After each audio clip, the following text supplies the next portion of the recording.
সুপ্রিয় শিক্ষার্থীরা, কেমন আছো তোমরা? তোমাদের কমেন্টে আমি প্রায় 200 শব্দের ভাষা শহীদ দিবস, আন্তর্জাতিক মাতৃভাষা দিবস রচনা নিয়ে এসেছি। ভালো লাগলে অবশ্যই সাবস্ক্রাইব করবে।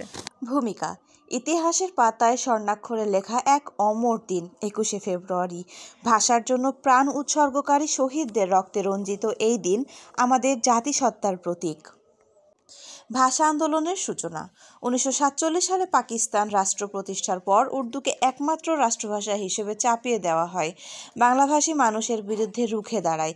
1952 সালের 8 ফেব্রুয়ারি ভাষা সংগ্রাম পরিষদ গঠিত হয়। 21শে ফেব্রুয়ারির ঘটনা: ভাষা সংগ্রাম পরিষদ ঢাকায় মিছিলের আয়োজন করে। মিছিলে পুলিশ গুলি চালায়। রহিম, সালাম, বরকত, জব্বার সহ বহু ছাত্র শহীদ হয়।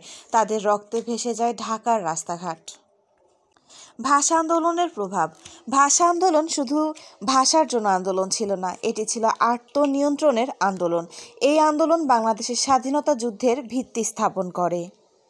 ভাষা শহীদদের প্রতি শ্রদ্ধা: আমরা ভাষা শহীদদের ত্যাগ স্মরণ করে তাদের আদর্শ বাস্তবায়নের প্রতিশ্রুতি নয়। আমাদের সকলের উচিত বাংলা ভাষা ও সংস্কৃতির প্রতি শ্রদ্ধাশীল হওয়া। আন্তর্জাতিক মাতৃভাষা দিবস: 1999 সালে ইউনেস্কো 21শে ফেব্রুয়ারিকে আন্তর্জাতিক মাতৃভাষা দিবস হিসেবে ঘোষণা করেন।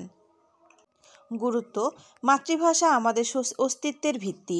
এটি আমাদের সংস্কৃতি, ঐতিহ্য এবং আত্মপরিচয়ের সাথে অঙ্গাঙ্গিভাবে জড়িত। মাতৃভাষার মাধ্যমে আমরা আমাদের চিন্তা ভাবনা প্রকাশ করতে পারি এবং জ্ঞান অর্জন করতে পারি।